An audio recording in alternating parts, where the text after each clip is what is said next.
Apa sih yang kita inginkan untuk masa depan desa? Warga desa yang sehat, pendidikan yang berkualitas, pendapatan yang meningkat dan merata, lingkungan desa yang tetap lestari, desa aman, nyaman, dan damai berkeadilan. adat dan budaya desa terlindungi. Semua itu adalah cita-cita kita bersama melalui SDGs Desa. kita bergabung dengan seluruh warga Sibi. Melangkah maju, mewujudkan cita-cita bersama. Desa-desa di Indonesia telah menapaki kemajuan. Butuh kebayaan yang tetap terjaga.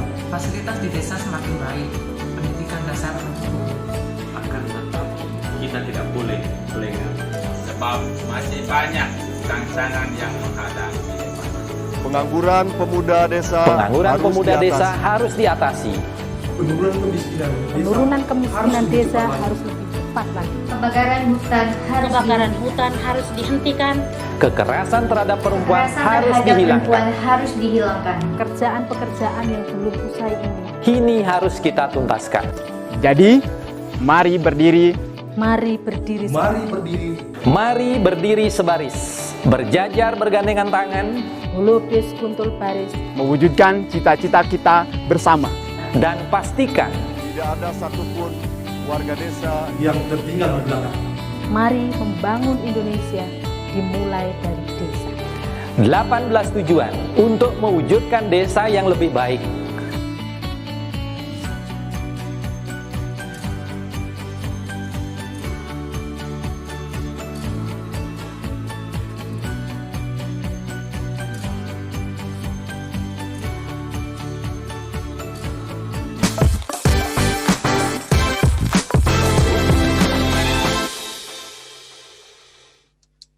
Mari berdiri sebaris, melukis kuntul baris, salam SDGs Desa, salam bahagia kerabat desa Indonesia.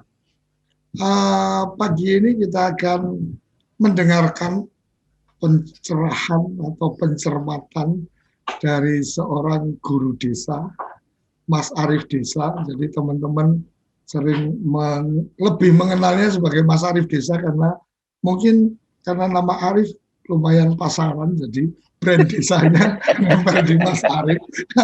Selamat pagi Mas Arief. Selamat pagi Mas, betul sekali Ya, itu. Udah bergabung juga ini Pak Cari kita, Mas Sugeng, Prof Yoyon yang selalu setia menemani sarapan. Assalamualaikum, selamat pagi. Waalaikumsalam Prof. Sugeng Enjang, Mas Sugeng, dan teman-teman. Oke. semuanya kerabat desa. Oke. Kerabat desa, pagi ini kita ingin mendengar Mas Arief cukup panjang untuk bicara tentang bagaimana empowering desa, bagaimana empowering masyarakat desa, bagaimana empowering aparatur desa, bahkan mungkin aparatur supra desa karena banyak berhubungan dengan teman-teman di dinas, BMD, mungkin dinas-dinas yang lain dan seterusnya. Kita pengen tahu nih pandangan Mas Arief tentang gagasan atau pelontaran SDGs desa. Seperti apa di mata seorang guru desa ini? Silakan Mas Arief, kita pengen dengar nih pandangan-pandangannya. Nun. Selamat pagi Prof, selamat pagi Pak Sugeng, Pak Slamet dan Pak Priyadi. Saya belum ketemu. Pagi ini insya Allah saya akan mencoba memberikan pengalaman saya sebagai pegiat. Jadi kalau Mas Koco mengatakan pencermatan, terlalu dalam, saya sebagai pegiat nggak mencermati tetapi melaksanakan saja. Sedangkan guru desa itu hanya trademark bahwa supaya laku saya juga menjadi laku yang ditiru gitu, digugu dan ditiru. Jadi ada pertanggungjawaban balik bahwa apa yang saya lakukan itu bisa menjadi diteladani dan sebagainya.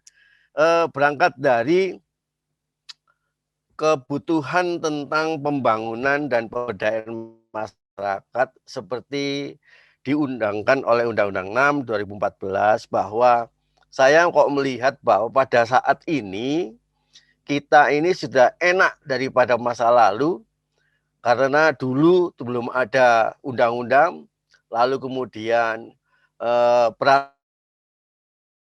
tapi kita bisa tertib bertanggung jawab kalau dipimpin oleh uang yang besar. Sekarang ini kita dipimpin oleh undang-undang, peraturan, dan kemudian rujukan banyak sekali. Gus Ivan itu dulu juga mengkritisi pekerjaan-pekerjaan kami di pemberdayaan. Alhamdulillah sekarang Gus Ivan ada di dalam kerangka pemerintahan, malah sekarang memberikan tuntunan pada kita bahwa dengan SDGs desa merupakan turunan daripada SDGs internasional dan nasional. Menurut saya mendapatkan suatu keuntungan besar. Jadi nggak mikir lagi konsep pembangunan dan pemberdayaan di desa karena sudah ada tuntunannya. Pertama, yang kedua, pembangunan yang berkelanjutan untuk desa yang dibuat dia disusun oleh PBB ini sudah diatur sedemikian rupa melalui Perpres. Ada PP, Perpresnya ada 243 sama 59, PP-nya ada 160. Lalu kemudian Undang-Undang Desa juga mengamanahkan adanya prioritas penggunaan dana desa melalui Permendes 13 2020. Artinya bahwa memberikan arah pembangunan lebih jelas, mudah untuk menyusun prioritas, kemudian dapat disesuaikan dengan isu dan kebutuhan setempat. Artinya kalau dulu kita mau seragam bikin embung, se-Indonesia bikin embung semua, membuat surga atau sarana olahraga, semua bikin sarana olahraga. Sekarang ini kita diberikan keleluasaan, bottom up benar-benar bahwa desa itu ini loh platformnya kira-kira begini, ada 18. Tinggal kondisi kita bagaimana saat ini. Nah, sekarang berarti ada tugas besar, tugas berat para pendamping, para dinas PMD dan para pegiat-pegiat di desa bahwa mencermati kembali 18 itu apa saja yang sedang dibutuhkan oleh desanya. Nah, desanya bukan desa Indonesia, desanya 74.000 itu apa saja. Lebih kompleks tetapi dinamis. Oleh karena itu perlu ada peningkatan aparatur desa. Jadi sarapan ini sangat penting sekali. Kalau perlu nanti ditambah dengan makan siang SDGs, dan kalau perlu lagi ditambah lagi makan malam SDGs, supaya bisa didengarkan dengan ini yang berbeda-beda. Mungkin pagi itu para yang masih sudah bangun pagi, misalnya peningkatan kapasitas aparatur desa khusus tentang pemahamannya sebagai aparatur desa. Kedua, BPD ini tidak kalah pentingnya. Saya sudah bertemu dengan beberapa petinggi BPD. Mereka masih asik dengan konsolidasi lembaga, dan akhirnya ya harusnya mengikuti ini. Barangkali saya usul aparatur desa BPD diundang saja Mas dalam sarapan atau makan siang. Kemudian, nah ini yang nggak kalah pentingnya, LKD Mas. Lembaga keswadayaan desa seperti KPMD, Karang Taruna, PKK, ini juga harus diberikan wawasan tentang apa itu SDGs. Jadi dia ada di mana. Jadi bukan mencermati, mendorong kepala desanya untuk ini ya. Tetapi sebelumnya harus mengetahui dia posisinya LKD itu di SDGs ini ada di mana sehingga dia bisa mendorong kepala desa. Jadi dengan pengetahuan maksud saya. Harus menjadi alat untuk mencapai desa yang sejahtera. Artinya, ya dulu memang kita harus mengakui bahwa pembangunan di desa itu didasarkan kepada jargon yang ada di pusat, tapi hari ini benar-benar jargonnya cuma satu, bagaimana desa sejahtera, desa mandiri.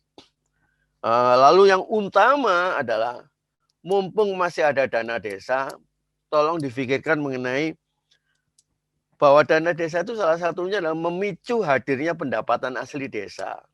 Kalau punya aset-aset di desa, kalau punya bangunan-bangunan yang merupakan aset di desa, segera didorong agar menghasilkan pendapatan asli desa. Nah, sebagai koreksi, hari ini kepala desa itu 6 kali 3 tahun. 3 kali. 6 tahun kali 3 kali. Jadi punya kesempatan 3 kali untuk dipilih kembali. Nah, SDGs desa merupakan sertifikat baginya. Merupakan kehormatan besar bahwa memang pantas untuk dipilih kedua dan ketiga kalinya karena pemahamannya tentang ini sangat luas sekali. Nah, hari ini 7 tahun Undang-Undang Desa. Kalau dihitung pada tataran 3 kali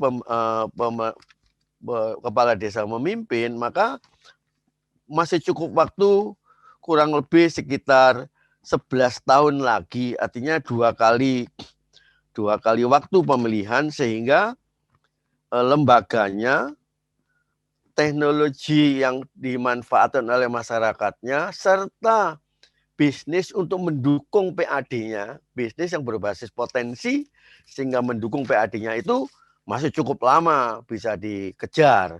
Tapi lama itu tergantung kepada waktunya. Kita ingat beberapa desa sudah hebat lebih awal sebelum Undang-Undang Desa dihadirkan, sehingga memang di saat Undang-Undang Desa ini ada, mereka menjadi contoh seperti Ponggok, Agung Harjo, Pujon Kulon, dan sebagainya. Itu adalah contoh-contoh. Sebelumnya sudah paham bahwa bakalan ada dana desa, bakalan harus menghadirkan PAD. Maka pada saat hari ini, mereka menjadi kiblat, menjadi contoh. Nah, terus salah satu lagi adalah tujuan desa ini kan pada saat sekarang identifikasinya adalah berkembang atau belum berkembang. Nanti menuju mandiri, maju sampai mandiri. Artinya kalau itu dilakukan selama 11 tahun, maka harus membuat staging. Kapan berkembang ini selesai menuju maju, kapan maju ini selesai menuju ke mandiri. Artinya ini bukan stagingnya kepala desa, tapi staging seluruh desa di Indonesia. Agar pada saatnya memang benar-benar bahwa ketika mandiri, kita malah menyumbangkan sesuatu kepada negara. Bukan terus-menerus senang dengan adanya dana desa. Dana desa bisa berubah dengan cara-cara lain, dengan model-model lain, tetapi kita sudah menyumbangkan sesuatu bahwa kami tidak perlu dibantu lagi, tetapi yang lebih penting adalah bagaimana dengan desa-desa yang belum berkembang sama sekali. Rintisan desa masih banyak, Mas. Selama ada namanya cerita transmigrasi, berarti masih ada namanya rintisan desa. SDGs desa ada pembangunan total. Menurut saya pembangunan total. 18 strategi itu adalah sebuah pembangunan yang total. Sekaligus juga pemberdayaan yang total. Seluruh aspeknya harus dirasakan manfaatnya oleh warga desa tanpa ada yang terlewati. Ini tanda bahwa sangat memperhatikan satu orang pun dengan kondisi apapun, tidak ada yang boleh terlewati. Artinya sangat inklusif. Artinya ini bukan sekedar maunya Kemendesa, tapi seharusnya menjadi maunya seluruh desa di Indonesia. Pembangunan desa mengarah pada 18 tujuan pembangunan yang berkelanjutan. Artinya bukan hari ini dibangun, besok sudah selesai, tapi masih perlu keberlanjutan. Generasi mendatang harus menjadi bagian dari pelaksanaan dan pemanfaatan pembangunan desa. Sehingga SDGs desa ini menurut saya, SDGs desa yang berjumlah 18 ini harus dilembagakan di desa secara dinamis dengan budaya desa menjadi desa yang adaptif. Sehingga di SDGs 18 itu akan tercapai. Jadi memang benar bahwa atau ujung atau gongnya sebuah harmonisasi ini ada di SDGs 18. Tetapi kembali lagi, mulai hari ini seyogianya kita semuanya membuka diri. Bahwa sudah disediakan, sudah diberikan petunjuknya. Tinggal bagaimana bottom up ini benar-benar terjadi di masing-masing desa. Saya kira itu, Mas, untuk sementara.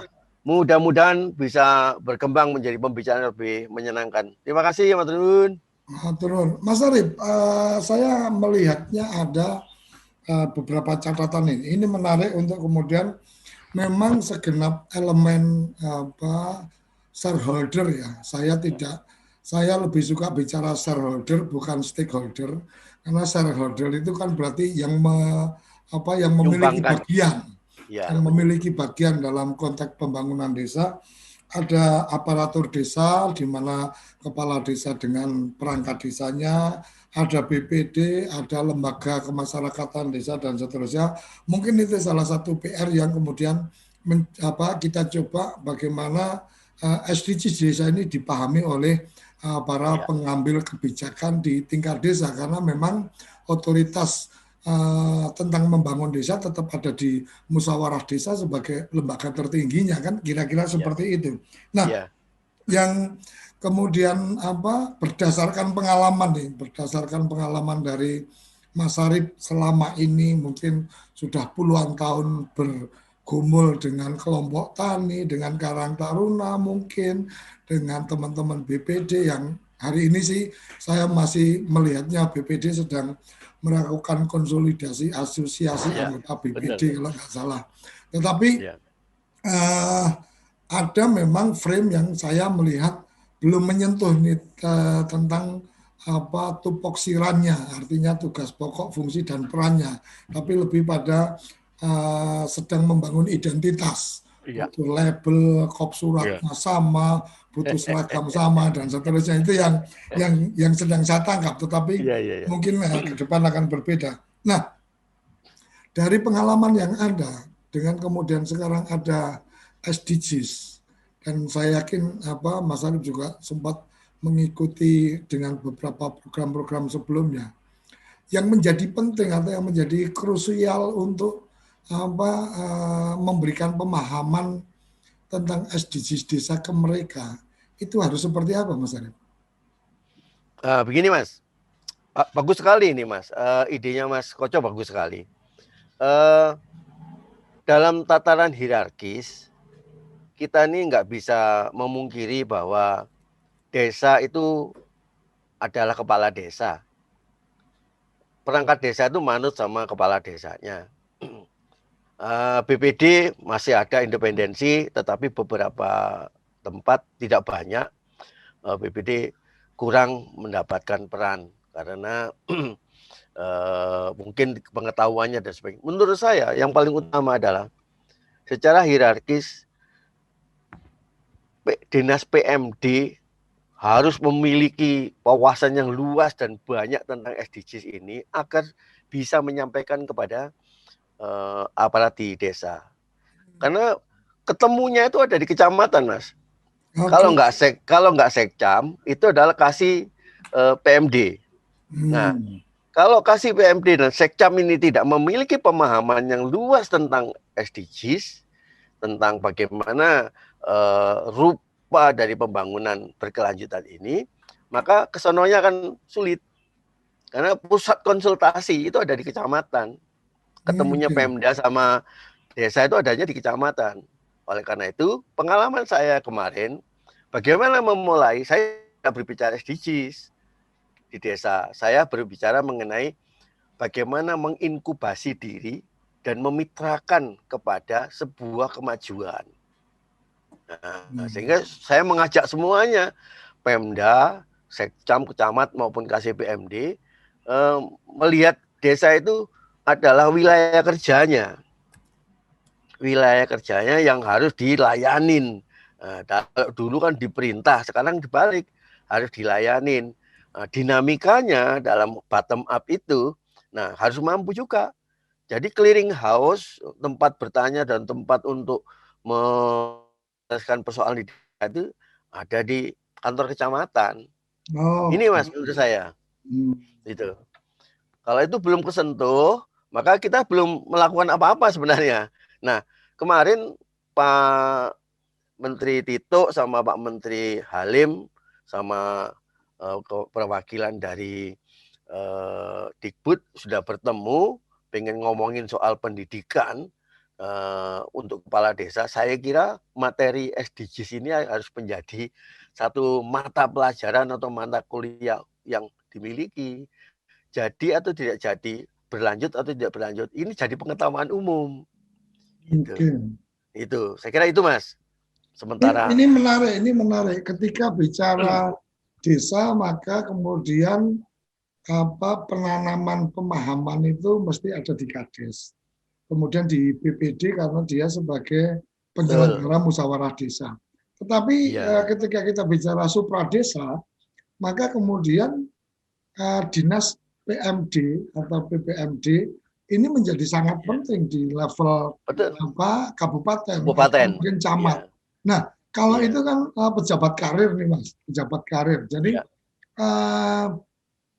saya teringat dengan teman-teman di Dukcapil karena kebetulan waktu itu kita ada ngopi pagi dengan teman-teman di Dukcapil waktu itu sampai 25 episode. Itu salah satu yang menarik adalah bahwa ketika akan menempatkan kepala dinas Dukcapil, itu teman-teman kabupaten, dalam hal ini bupati, itu mencoba melakukan konsultasi, atau kemudian dari pihak Dukcapil sendiri juga melakukan dukungan aktif bahwa supaya jangan gampang mengganti kepala dinas Dukcapil karena ada pemahaman dari Dukcapil itu yang kemudian tidak bisa serta-merta gampang diserap oleh pejabat baru. Ini mungkin kayaknya Kemendesa perlu melakukan komunikasi seperti itu ke teman-teman kabupaten, Mas. Saya kira iya, benar sekali. Bahkan di tingkat kabupaten, karena kebutuhan mutasi dan promosi itu tidak menutup kemungkinan, maka saya melihat bahwa pembelajaran ini harus menjadi milik semuanya, tidak sekedar miliknya kepala desa, pendamping profesional, atau camat dan sebagainya, tapi milik semuanya. Jadi kalaupun ini akan menjadi pembelajaran untuk semuanya, maka ini seperti buku atau seperti komik yang menyenangkan.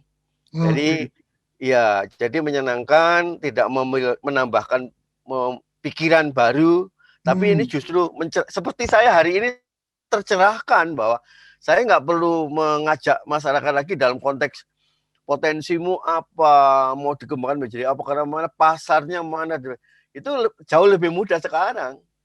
Karena begitu ke jaring, masuk ke dalam screening 18 SDGs, maka kita ini sebenarnya desa ini perlu ini. Perlu desa yang sangat ini kepada perempuan misalnya gitu. Ya nggak apa-apa. Nah, dari situ maka kita bisa mengalahkan, pasarnya ini ke sini dan sebagainya. Jadi jauh lebih mudah, Mas. Dan salah satunya sepertinya kampusnya camat ini juga perlu ada pelajaran khusus SDGs desa nih. IPDN kan kampusnya camat nih, Mas. Betul. Mungkin satu waktu kita bisa mengundang rektor IPDN untuk kemudian bisa bergabung, kemudian bisa kita dengarkan pandangannya tentang SDGs kita seperti apa, sehingga mungkin bisa jadi salah satu mata kuliah yang dasar yang harus dipahami oleh mahasiswa IPDN. Kira-kira kayak gitu, Mas Arif? Ya, kira benar sekali, betul sekali, Mas. Jadi segala lini sekarang harus kita tempuh. Artinya yang harus kita ingat juga, posisi kita sebagai Kemendes ini kan kementerian baru. Mungkin orang baru melihat bahwa siapa sih Kemendes, padahal tidak melihat apa isinya, bukan lembaganya, tapi isinya itu apa, maksud tujuannya kemana. Nah, ini kebiasaan kita, Mas. Kebiasaan kita melihat itu dari satu sisi saja, padahal punya niat baik. Saya kira para petinggi di Kemendes juga harus mempunyai effort yang besar untuk mensosialisasikan ini di segala penjuru. Artinya harus kuat di dalam, tapi juga mempunyai etikat untuk mengedukasi dan sosialisasikan mengenai SDGs desa ini. Saya kira gitu, Mas. Oke, Mas Guru Desa, Mas Arif, terima kasih beberapa pencerahannya, sehingga kita mungkin ada beberapa ide-ide ke depan yang coba kita kembangkan.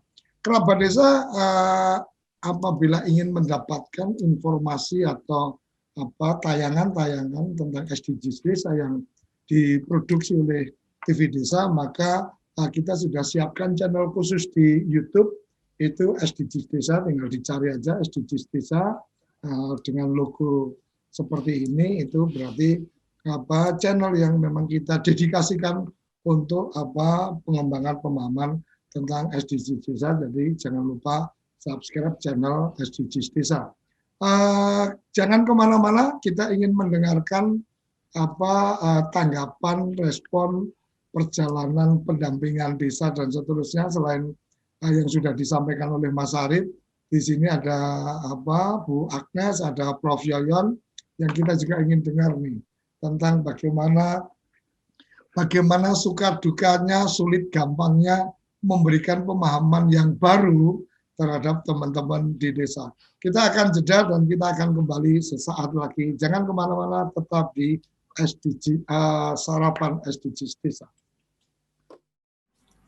Oke, kembali ke Sarapan SDGs Desa. Sebelum saya minta Prof Yoyon dan juga Bu Agnes, saya ingin membacakan dulu beberapa komentar dan salam-salam dari teman-teman melalui channel YouTube. Dari Mbak Etipita, oke, selamat pagi, terima kasih. Kemudian ada pertanyaan nih tentang ke Mas Arif sebagai pegiat desa, bagaimana membuat melek SDGs desa, mulai dari sekolah dan kaum muda di desa. Oke, nanti jadi catatan yang perlu direspon. Mbak Parti, Geni Langit, terima kasih. Mas Suyatno, ini mengikuti sambil mencuci mobilnya. Ada MZ Fauzi, menarik ini. Kalau boleh menyarankan kepada kementerian SDGs desa dijadikan satu mata pelajaran atau mata kuliah baru di semua level pendidikan di Indonesia. Wah, luar biasa ini. Mas Madong menyampaikan untuk penggiat desa dan pendamping desa purna waktu. Pendamping desa harus menghasilkan best practice. Oke, ini salah satu bagian yang akan kita explore lebih lanjut tentang best practice pelaksanaan SDGs desa, walaupun mungkin waktu itu sudah dilakukan sebelum ada SDGs. Kemudian ada Pak Mas Mustafa. Selamat pagi Pak Guru Arif, perlu kerja keras membangun kesamaan persepsi dari kepala desa tentang SDGs desa. Saran aja bagaimana materi SDGs desa juga menjadi persyaratan Pilkades. Wah, ini kita perlu mendiskusikan dengan teman-teman di Kementerian Dalam Negeri, karena memang wilayah itu wilayah Pilkades itu ada di Kementerian Dalam Negeri. Mungkin kapan waktu kita ajak untuk berdiskusi di sini. Mbak Edi menambahkan SDGs desa menjadi supaya menjadi untuk semua level dengan supra desa mungkin ya.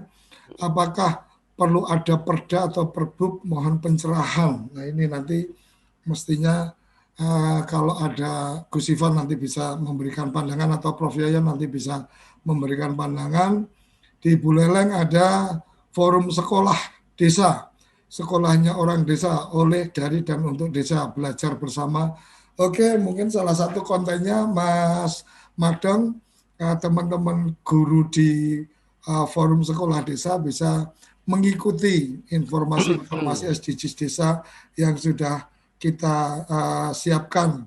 Ini Mas Mustafa menambahkan bagaimana SDGs desa menjadi mainstream bersama semua kementerian. Luar biasa, ternyata kualitas dari yang mengikuti acara kita ini luar biasa, sangat care sekali dengan isu-isu di desa dan seterusnya. Mas Arif, silakan memberikan respon atas apa yang tadi disampaikan di channel YouTube. Setelah itu kita ke Prof. Yayan dan Bu Agnes. Silakan Mas Arif.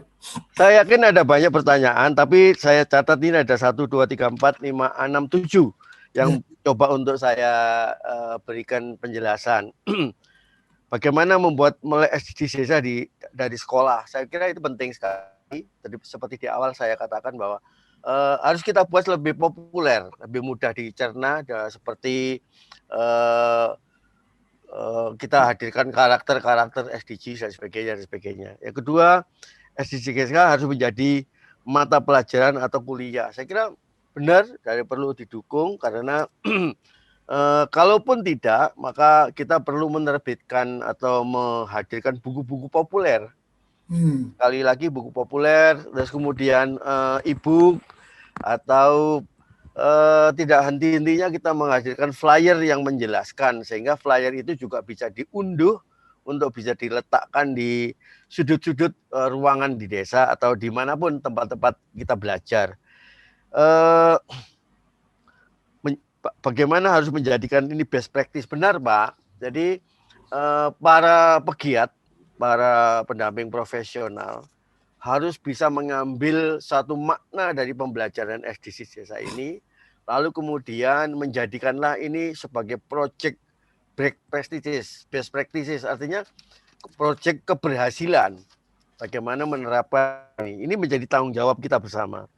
Perlu kerja keras untuk menyampaikan kepada Kades, apalagi menjadi syarat Pilkades. Nah, tidak ada yang bisa menjamin, satu segi, itu di segi lain adalah wilayah kewenangannya Kemendagri. Nanti kalau Kemendagri menganggap bahwa ini pengetahuan yang penting, saya yakin akan menjadi pelajaran yang berharga kepada seluruh Kades dan syarat pemilihan kepala desa. Apakah perlu ada Perda atau Perbub? Kembali lagi kepada kebutuhan, artinya sejauh ini sudah ada Permendesnya, sudah ada peraturan presidennya. Saya kira ada baiknya kalau daerah-daerah meyakinin, ini menandakan bahwa daerah sudah aware, sudah peduli dan sudah meyakini bahwa arah tujuan pembangunan desa ternyata menjadi tujuan keberhasilan kesejahteraan di Indonesia. Yang berikutnya adalah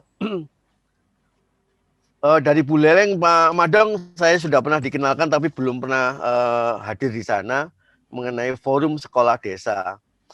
Benar sekali Pak, jadi salah satu cara menggerakkan bagaimana agar SDGs ini dikenalkan, saya juga membuat forum-forum kecil yang saya sebarkan di masing-masing wilayah. Jadi di beberapa kabupaten sudah membuat namanya Forum Komunikasi SDGs Desa. Jadi rasa keingintahuannya itu dalam pertemuan-pertemuan mereka itu ruang belajar masyarakat itu mereka menghadirkan namanya forum memahami mengenai SDGs Desa. Oke. Menjadi Pak Mus mengenai ini menjadi mainstream bersama, insya Allah kita berdoa, ayo kita berusaha, ayo bersama-sama yang sudah ada ini meluaskan sayap dan pikiran bahwa agar SDGs Desa ini menjadi mainstream kita semuanya. Saya kira gitu Pak Koco. Oke, matur nuwun. Wah, ini Gus Ivan udah hadir. Alhamdulillah. Bergabung. Jadi Gus Ivan perlu saya melaporkan. Wah, ini saya harus laporan karena yang punya acara ini Gus Ivan. Jadi saya melaporkan ini karena yang berbicara ini guru desa. Jadi kayaknya kemudian terpikir tentang bagaimana edukasi SDGs desa itu di semua level. Jadi Mas Madong tadi tentang sekolah atau forum sekolah desa, kemudian ada juga usulan tentang bagaimana ini menjadi kurikulum SDGs desa, ini menjadi salah satu mata pelajaran atau mata kuliah di semua level pendidikan. Jadi pemahaman tentang SDGs desa ini menjadi mainstream di semua pihak. Bahkan ketika ada satu problematika kepala dinas PMD ini yang mutasinya cukup cepat dan seterusnya, menilik dari apa yang dilakukan komunikasi teman-teman kita belajar dari teman yang lain ini Dukcapil itu Prof Yudan membangun komunikasi dengan kepala-kepala daerah untuk penggantian kepala dinas Dukcapil itu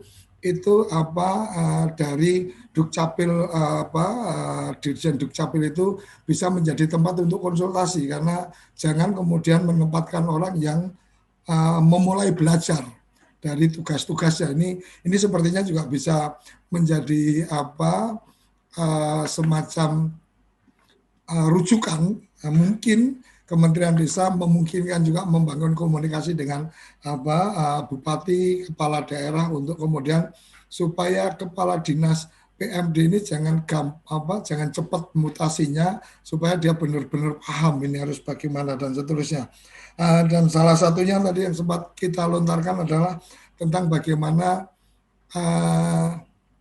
kampus yang menghasilkan camat-camat ini IPDN itu mungkin SDGs bisa jadi mata kuliah wajib ini yang harus diikuti, sehingga pada saat mereka ditempatkan mereka sudah paham tentang SDGs.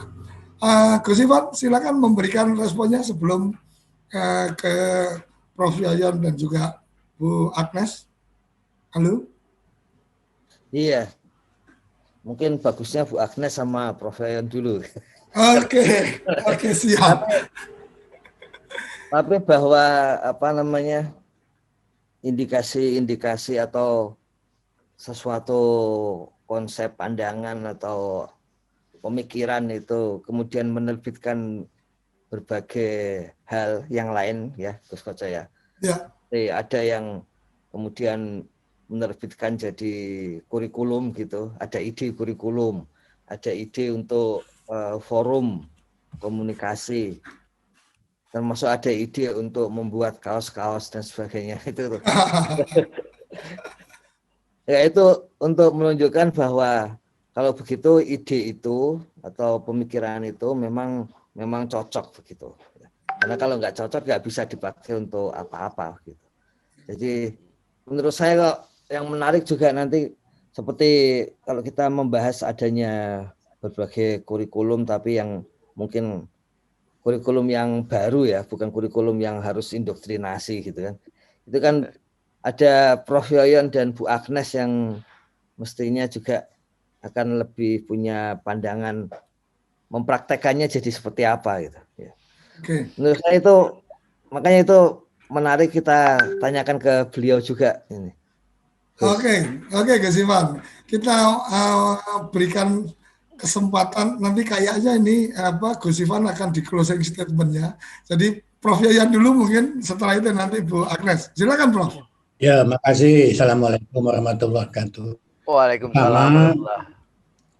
Substansi kegiatan 1 sampai 17 itu sudah lama dilakukan secara parsial. Parsial, kata kuncinya parsial. Ya. SDGs itu kan kelanjutan dari MDGs, Pak Ivan tahu itu saya kira. Ya. 2015 kemudian ganti SDGs, ya, diadopsi oleh Indonesia 2017, ya, dipercepat oleh Kementerian Desa dengan model pembangunan yang integralistik, tidak lagi parsial, ya. Jadi memang integralistik. Materi parsial yang SDGs itu sudah ada di beberapa mata kuliah, tapi terpisah-pisah. Kalau di keahliannya Gus Ivan, ya, ada 2 pendekatan pembangunan itu, ya, pendekatan lama, pembangunan lama dengan yang disebut dengan new developmentalisme. Ya. SDGs itu adalah pendekatan yang baru. Ya. Nah, dari situ kemudian muncul pemahaman-pemahaman, ya. Kalau orang belajar tentang sosiologi terapan dan sebagainya, ya, ada ekonomi pembangunan, ada pendidikan pembangunan, ada kesehatan pembangunan, itu semua ada, tapi parsial. Nah, oleh karena itu pengertian secara komprehensif integralistik tentang SDGs desa ini ya digagas oleh Kementerian Desa ini dengan mulai buku 1, buku 2 dan sebagainya dengan berbagai macam kegiatan. Nah, cuman yang kedua pemangku kepentingannya itu kan banyak, stakeholder-nya itu kan banyak sekali. Kalau di kementerian ya semua kementerian itu. Nah, koordinasinya mestinya Bappenas ini lebih aktif gitu loh. Masukan-masukan karena koordinasi antar kementerian kan di Bappenas sebetulnya. Nah, kemarin saya katakan ini kan ada dua jalur perencanaan pembangunan. Ya. Jalur utamanya itu yang mainstream itu kan RPJMN itu. Ya. RPJMN itu, kemudian di sampingnya ada pesan-pesan SDGs ini. Ya, di peraturan pemerintah, di PP-nya itu kan SDGs itu kan diintegrasikan ke RPJMN itu. Ya. Prof Yayan, ya. Mungkin saya salah. Jangan-jangan Kementerian Desa harusnya levelnya adalah Kementerian Koordinator kali ya, Prof ya, untuk lebih maksimal dalam pergerakan. Ya, sekarang pun sudah begitu. Untuk level desa, Untuk level desa itu kan leading sektornya kan Kementerian Desa. Ya. Sehingga gagasan-gagasan Pak Menteri ketemu Mendikbud, ketemu Menteri Dalam Negeri itu masih harus berlanjut ketemu menteri-menteri yang lain. Ya, terutama yang basic needs ya, pendidikan, kesehatan, perumahan dan lain-lain. Ya. Saya mengatakan pendekatan parsial itu contohnya ya program-program Kementerian PU itu yang PNPM, kemudian sebelumnya apa. Itu kan di situ sebetulnya.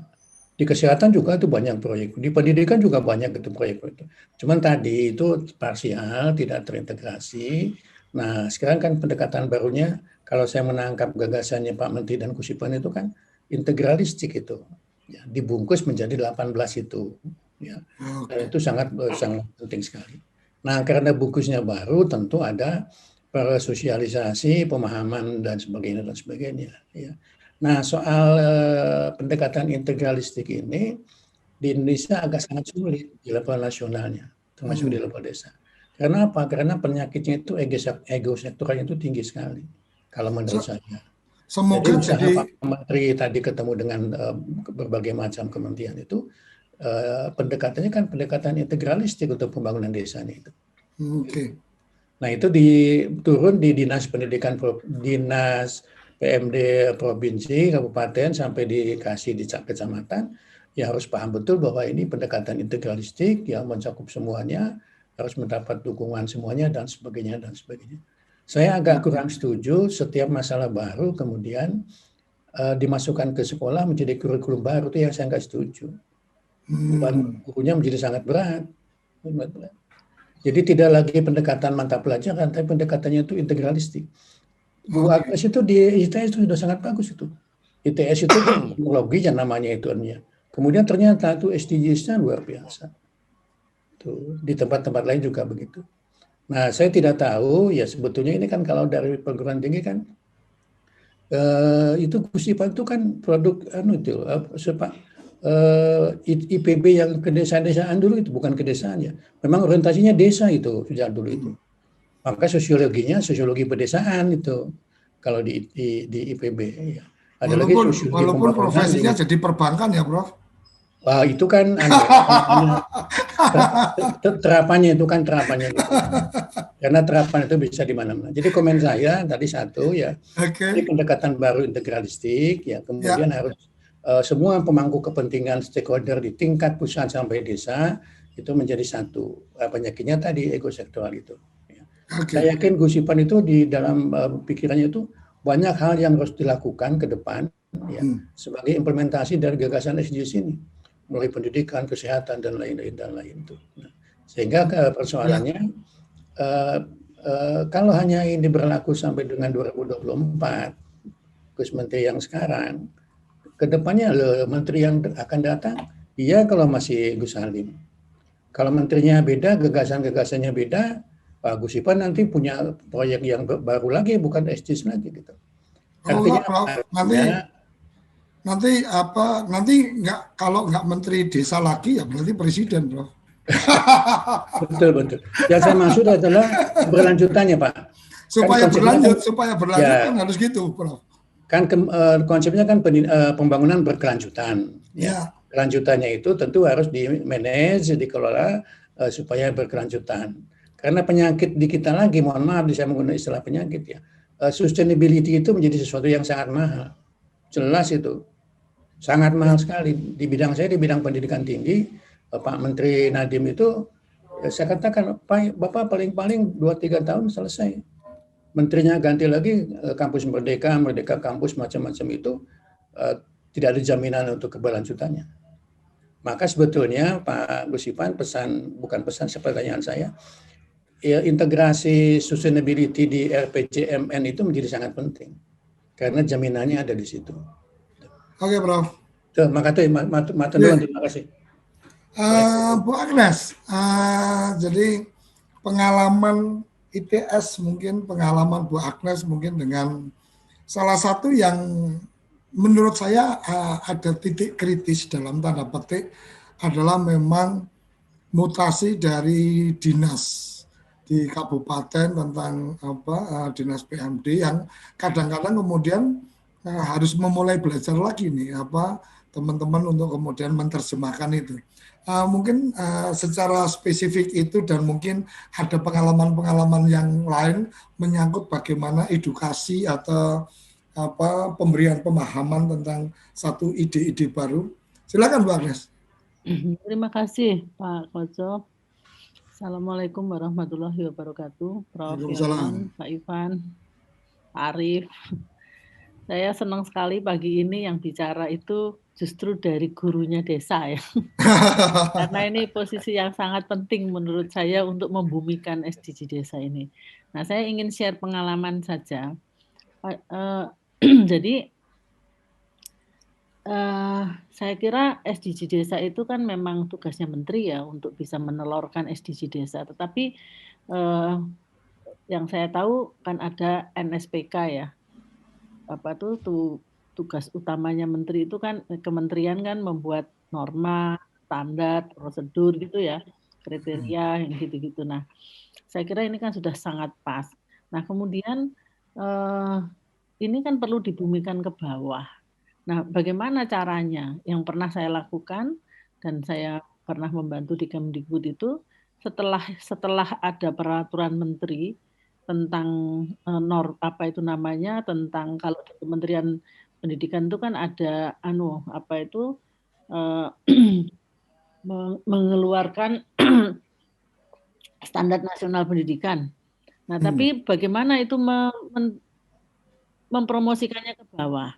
Nah, sehingga perlu tambahan ada pekerjaan-pekerjaan lain yang menurut saya juga sangat penting, yaitu misalnya ada peraturan menteri desa tentang bagaimana bahwa itu menjadi kewajiban dari semua semua desa. Jadi tidak hanya ide SDG-nya saja, tetapi ditambah dengan peraturan menteri yang menyebutkan bahwa ini merupakan kewajiban dari semua desa untuk melaksanakan SDG desa. Nah, tentu di situ kan ada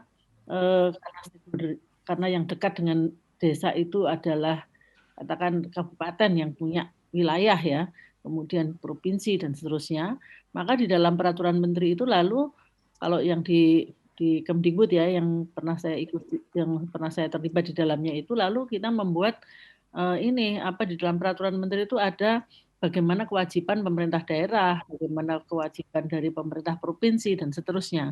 Itu di dalam peraturan menteri yang mengikuti peraturan tentang SDG desa ini. Nah, kemudian di bawah itu kan kalau ini pengalaman saja. Lalu bagaimana mensosialisasikan itu kepada desa? Kita nggak bisa melewati pemerintah daerah tentu saja. Karena pemerintah daerah itu nanti akan membantu sekali melaksanakan idenya Pak Menteri tadi itu, melaksanakan ke daerah, makanya harus disosialisasikan ke pemerintah daerah. Nah, siapa yang ngurusi desa itu siapa?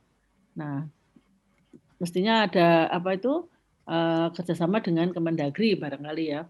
Lalu yang ngurusi desa siapa? Kalau di pendidikan kan ada dinas pendidikan. Dinas pendidikannya harus tahu persis tentang ide standar nasional pendidikan. Setelah saya pernah cek, tahu nggak standar nasional pendidikan itu bagaimana? Ternyata tidak semua dinas tahu loh. Ya, nggak tahu karena apa? ganti-ganti orangnya. Nah, kemudian padahal ini kan harus membimbing desa, membimbing sekolah.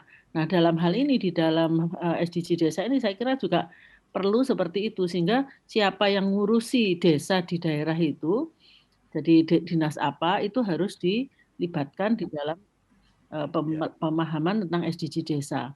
Nah, yang pernah saya lakukan adalah terus membentuk ini, Pak, apa itu namanya, fasilitator nasional, fasilitator daerah gitu ya, yang nanti tugasnya kalau fasilitator nasional itu memberitahu untuk fasilitator daerah, dan daerah itu lalu nanti ditugasi untuk sampai ke desa.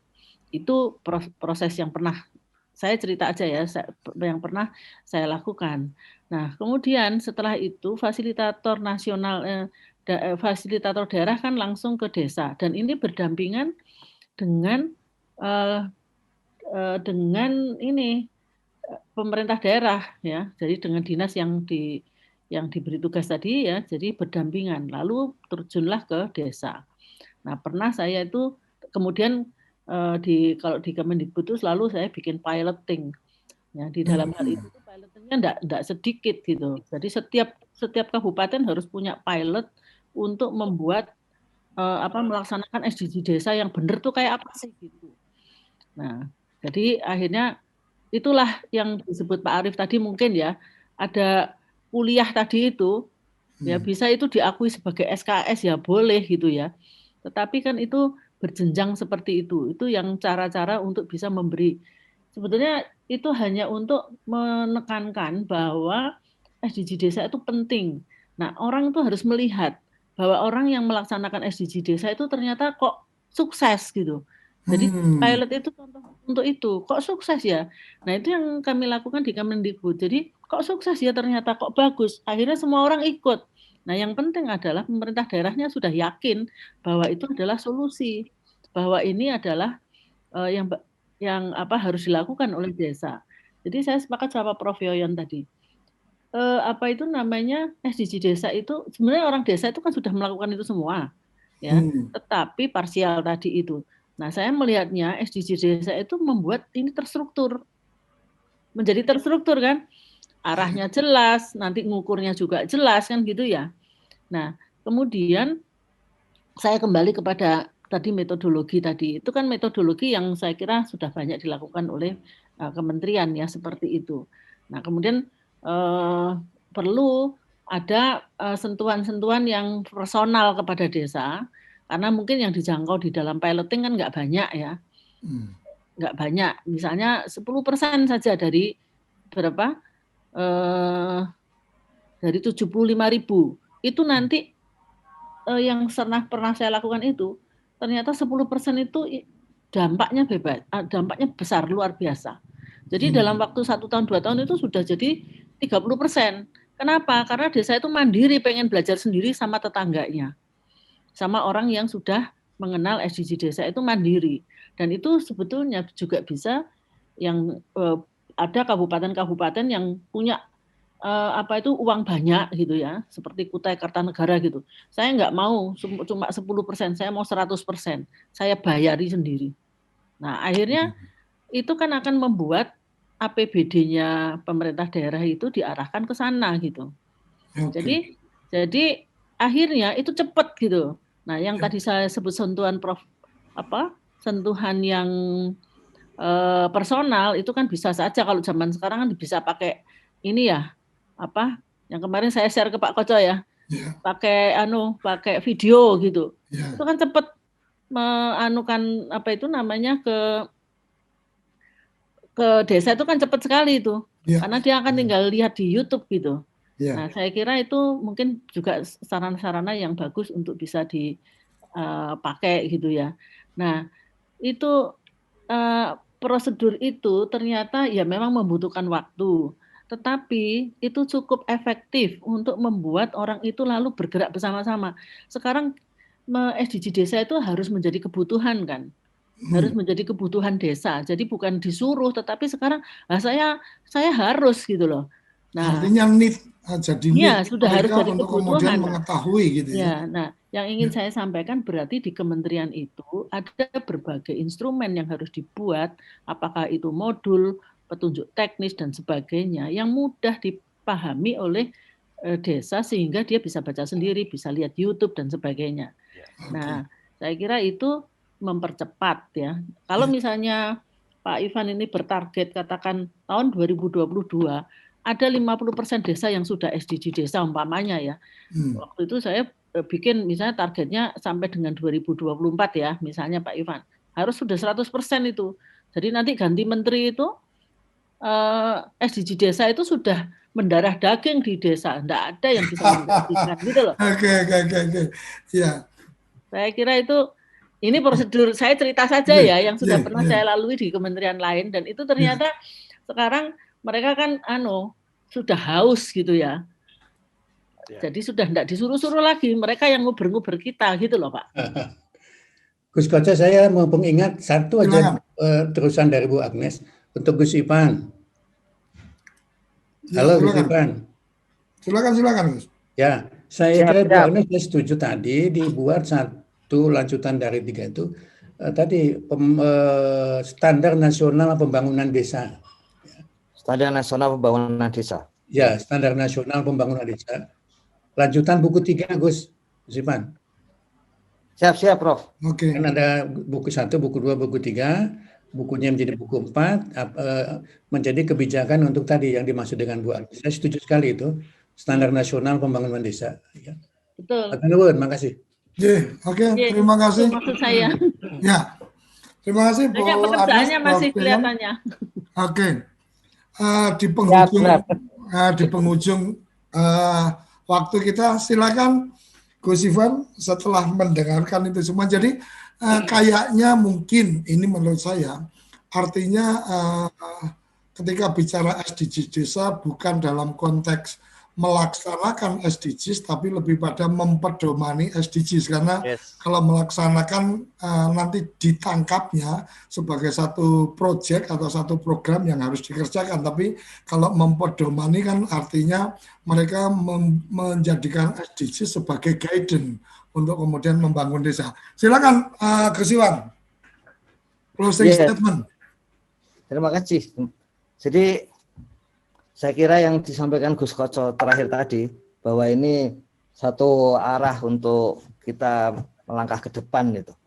Dan itu tadi disebutkan ada berbagai ide, tidak ada jalan lain Gus Koco dan kerabat desa sekalian. Ya kita harus melalui itu, gitu. Kita jalani gitu. Apalagi memang pendekatannya memang kemarin juga disampaikan bersama Pak Mendagri gitu. Bahwa kita saat ini pendekatannya lebih ke pendekatan, kalau istilah Bu Agnes, personal gitu.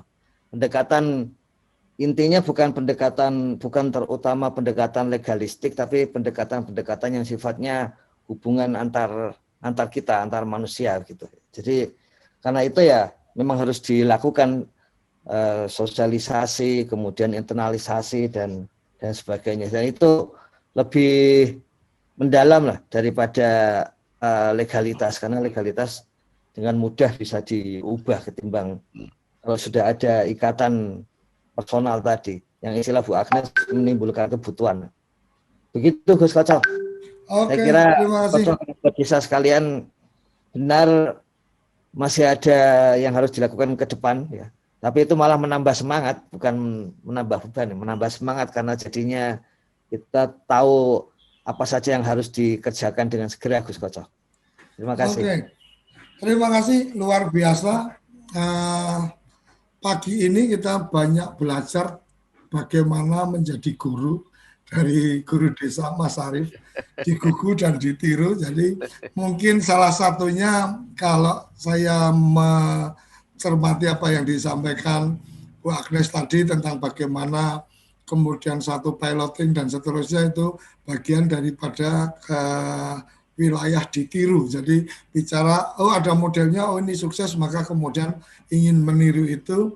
Di gugunya ini mungkin lebih pada jangan sampai juga teman-teman di Kementerian Desa yang menterinya menelurkan tentang SDGs desa, ternyata teman-teman di Kementerian Desa atau yang memakai emblem Kementerian Desa ini ternyata juga tidak pada paham juga tentang SDGs desa. Lah ini tantangan tersendiri. Jadi mungkin berbenah dari internal, kemudian sambil memberikan edukasi di luar dan seterusnya. Tapi luar biasa, pagi ini kita banyak belajar dan banyak tantangan-tantangan yang harus diselesaikan, dan yang kepikiran di TV Desa mungkin kita punya program tahunan Smartphone Short Film Festival. Jadi kepikiran bahwa tahun 2021 ini kita akan angkat Smartphone Short Film Festival diikuti anak remaja desa di seluruh Indonesia dengan tema khususnya adalah SDGs desa. Jadi biar mereka juga belajar SDGs desa, kemudian membuat film-film yang terkait dengan SDGs desa. Jadi akan lebih cepat membantu menggemakan SDGs desa. Sampai di sini Kerabat Desa Indonesia, terima kasih yang sudah mengikuti di channel YouTube maupun di siaran satelit kita dan juga di siaran Genflix. Dan terima kasih untuk teman-teman hebat yang sudah bergabung di Zoom meeting kita. Ada Mas Carik Sugeng yang selalu mengikuti ini, nggak pernah absen kayaknya. Prof. Yoyon, Bu Agnes, Mas Arif, Matur Nuwun, dan Gus Ivan yang punya program ini. Jadi apapun kalau program ini adalah program yang digagas bersama TV Desa dengan Pusdatin, yang aktor utamanya adalah Prof. Ivan, saya dan Mbak Umay hanya sekedar mengantarkan obrolan-obrolannya. Sampai di sini, salam berdiri sebaris, holopes kontol baris, salam SDGs desa, salam bahagia kerabat desa Indonesia. Terima kasih. Apa sih yang kita inginkan untuk masa depan desa? Warga desa yang sehat, pendidikan yang berkualitas, pendapatan yang meningkat dan merata, lingkungan desa yang tetap lestari, desa aman, nyaman, dan damai berkeadilan. Ada dan budaya desa terlindungi. Semua itu adalah cita-cita kita bersama melalui SDGs desa. Bergandengan dengan seluruh warga sedunia, melangkah maju, mewujudkan cita-cita bersama.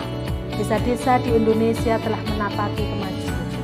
Gotong royong yang tetap terjaga. Fasilitas di desa semakin baik, pendidikan dasar akan tetap kita tidak boleh lengah, sebab masih banyak tantangan yang menghadapi. pengangguran pemuda desa. Harus diatasi. Penurunan kemiskinan desa harus lebih cepat lagi. Kebakaran hutan harus dihentikan. Kekerasan terhadap perempuan harus dihilangkan. Pekerjaan-pekerjaan yang belum usai ini harus kita tuntaskan. Jadi, mari berdiri. Mari berdiri. Mari berdiri sebaris, berjajar bergandengan tangan, holopes kuntul baris, mewujudkan cita-cita kita bersama. Dan pastikan tidak ada satupun warga desa yang tertinggal di belakang. Mari membangun Indonesia dimulai dari desa. 18 tujuan untuk mewujudkan desa yang lebih baik.